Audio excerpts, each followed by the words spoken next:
Em 26 de outubro de 1553, Miguel Servet foi acusado de heresia e sentenciado à morte numa fogueira. No dia seguinte, ele foi amarrado a um poste, na cidade de Genebra. Em volta dos seus pés foram colocadas pilhas de lenha, prontas para queimar. Qual seu crime? Servet amava as verdades da Bíblia e não conseguiu reconciliar os ensinos da Igreja com o que ele estudava na Bíblia. Miguel Servet morreu lentamente, mas ele não negou, nenhuma vez, sua fé de que a Bíblia é a palavra de Deus. Com certeza, essa não foi a primeira vez que usaram fogo para intimidar ou matar alguém que amava a Bíblia e seus ensinos. A história mostra que a Bíblia sofreu um ataque atrás do outro. Impérios tentaram destruí-la. Líderes religiosos tentaram escondê-la. Mas apesar da oposição e risco de morte, muitos colocaram sua vida e reputação em jogo para protegê-la. A escrita da Bíblia foi terminada por volta de 98 d.C. Nessa época, muitos, se não todos os cristãos, viviam numa região controlada pelo Império Romano. O imperador romano Diocleciano começou a governar em 284. O Dr. Peter Williams trabalha na Casa Tyndale, um centro de pesquisas bíblicas. O governo romano não tinha tolerância com as pessoas que não gostavam da religião romana. Diocleciano fomentou uma perseguição organizada aos cristãos. Provavelmente foi a perseguição mais organizada que qualquer imperador romano já tinha feito. Ele também odiava os livros cristãos, por isso ele queria destruir as Bíblias das pessoas e qualquer cópia de algum livro da Bíblia. Ele estava determinado a destruir o cristianismo se fosse possível. Dublin, Irlanda. Por causa dessa extrema perseguição, a sobrevivência da Bíblia e do cristianismo parecia impossível. Como o texto da Bíblia sobreviveu a essa intensa oposição? Viemos a Dublin, onde vamos começar a descobrir a resposta. Aqui, vou me encontrar com Jessica Baldwin, chefe de coleções da Biblioteca Chester Beatty. A Biblioteca Chester Beatty possui 3 papiros importantes, o P45, P46 e P47. Acredita-se que esses papiros são do 3º século depois de Cristo, alguns dos mais antigos manuscritos conhecidos do Novo Testamento.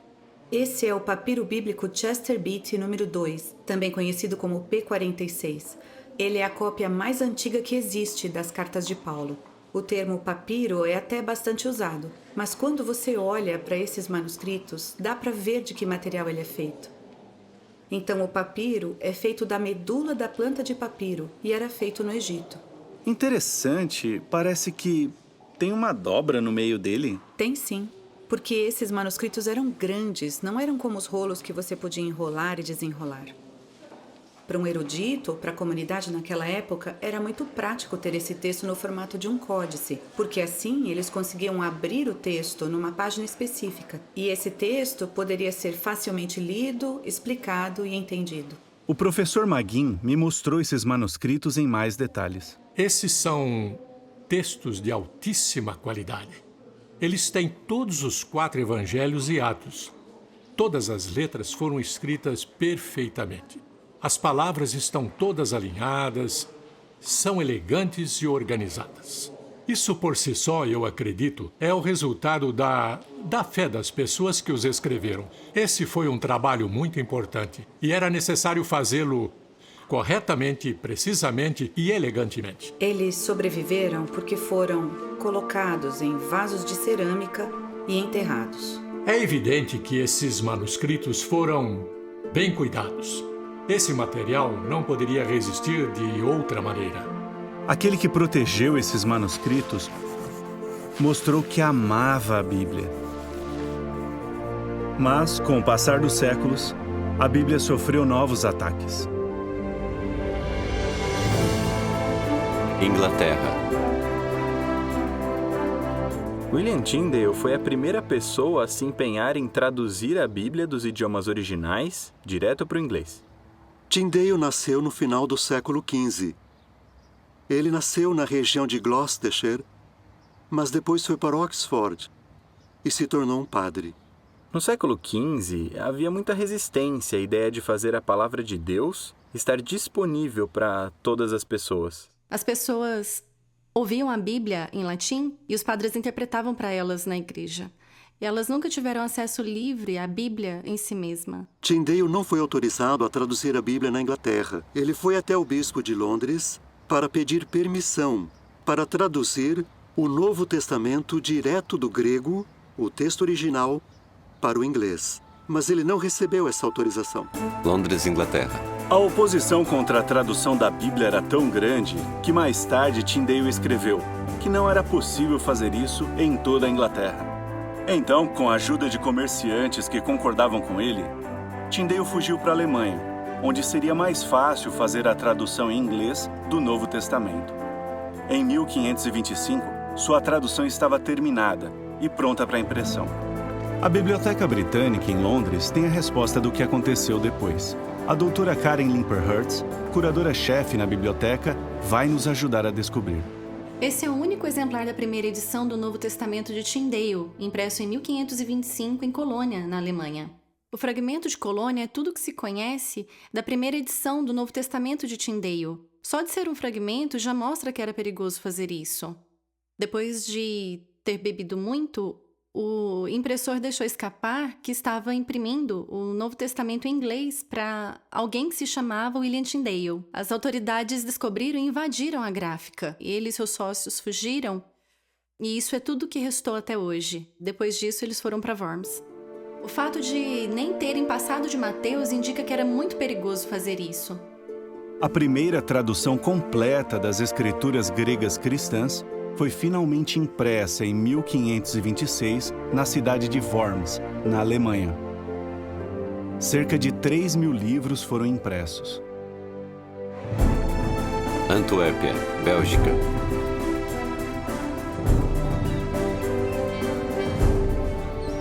Ao deixar a Alemanha, Tyndale foi para Antuérpia. Essa cidade agitada era ideal para Tyndale. As gráficas cresciam sem parar aqui. Um movimentado porto tornava fácil fazer os livros chegarem até a Inglaterra. O professor Guido Latre gentilmente se ofereceu para nos mostrar as ruas por onde Tyndale provavelmente passou quase 500 anos atrás. Ele viu que as pessoas aqui tinham... as pessoas comuns tinham acesso à Bíblia em holandês. E é claro que ele quis o mesmo para o seu povo na Inglaterra. Se você quisesse contrabandear muitas Bíblias para a Inglaterra, esse era o maior porto no norte da Europa. Você não consegue contrabandear facilmente uma quantidade grande de um livro grande. Então, pequenas folhas eram separadas e levadas para lugares como esse, para algum depósito subterrâneo. Essas pequenas folhas da Bíblia de Tyndale eram colocadas entre as folhas de outros livros maiores, que não eram proibidos. Em Londres, alguém ia ver e dizer: ali estão os livros que estão marcados. Eu vou dar uma olhada ali para encontrar as folhas soltas da Bíblia de Tyndale. Existiam cerca de 30.000 cópias da tradução de Tyndale disponíveis até a sua morte. Ele foi um grande homem, muito corajoso. Não podemos simplesmente desconsiderar o tempo que ele investiu e os riscos que ele correu. Vilvoorde, Bélgica. William Tyndale ficou preso aqui em Vilvoorde, no norte de Bruxelas. Enquanto definhava na prisão por mais de um ano, ele com certeza sabia que uma morte cruel e inevitável o aguardava. Tyndale é reconhecido por sua influência na língua inglesa. Mas seu trabalho foi mais do que ambição acadêmica. Tyndale amava a Bíblia. Talvez podemos dizer que ele tinha os mesmos sentimentos do salmista que disse sobre a palavra de Deus: como eu amo a tua lei.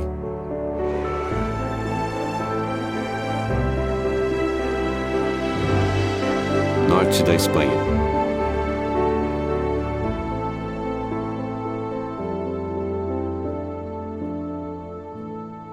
A notícia da morte de Tyndale se espalhou pela Europa. Com isso, outros que estudavam a Bíblia com certeza ficaram preocupados.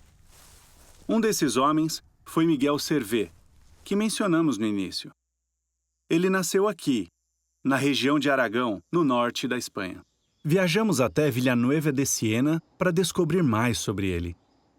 Sérgio Bates é o diretor do Instituto Miguel Servet, onde há um museu no lugar em que provavelmente foi a casa que Servet cresceu. Quando jovem, ele foi exposto a grandes problemas da religião. E isso acabou influenciando o que ele pensou no futuro sobre algumas questões polêmicas relacionadas ao cristianismo, como, por exemplo, o dogma da Santíssima Trindade. Por isso, ele quis ir mais fundo. Então, ele pensou, a verdade tem que ser encontrada na Bíblia. O Dr. Marian Hiller publicou alguns trabalhos sobre Miguel Servet. Miguel Servet foi enviado, provavelmente seguindo o conselho do seu pai, para Toulouse, para estudar direito. Em Toulouse, a liberdade era muito limitada e a leitura da Bíblia era proibida. Mesmo assim, ele começou a estudar a Bíblia profundamente. Ele tinha curiosidade intelectual. Naquela época, o principal assunto que as pessoas conversavam nas ruas em qualquer outro lugar era a religião. Em 1531, Servet publicou seu primeiro livro que se chamava Os Erros da Trindade. No seu livro, ele questionou os ensinos da Igreja sobre Deus e sobre Jesus. Ele escreveu: a Bíblia não faz menção da Trindade. Conhecemos a Deus não por nossos orgulhosos conceitos filosóficos, mas por Cristo. Em seus escritos, Servet citou ou fez referência a pelo menos 52 dos 66 livros da Bíblia. Fica claro que Miguel Servet foi um homem que amava mais os ensinos da Bíblia que de outras fontes. Servet foi preso e foi acusado de heresia. Esse foi um exemplo claro de crueldade e intolerância religiosa. Foi determinado que ele tinha que ser punido. Naquela época, a única punição que eles pensavam era a morte. Eu acho que a motivação dele foi a busca pela verdade, a necessidade de restaurar o cristianismo às suas origens. Apesar de existirem vários pontos de vista sobre os estudos de Servet, é evidente que ele foi motivado por pura sede pelas verdades da Bíblia. Ele escreveu: os céus nos deram um livro, para que com ele pudéssemos encontrar a Deus. O passado está cheio de histórias de pessoas que arriscaram e perderam a vida para ler, traduzir e entender a Bíblia. A principal motivação deles, com certeza, foi seu amor pela Bíblia. Apesar de intensa luta, a Bíblia chegou até nós. Ela sobreviveu a tentativas de destruí-la. Até mesmo sua tradução foi proibida. E muitos que tentaram ler e entender ela eram punidos com a morte. Mesmo assim, a Bíblia e a sabedoria nela sobreviveu até hoje, uma tradução exata do que foi escrito há muito tempo. É por isso que muitos têm tanto amor pela Bíblia.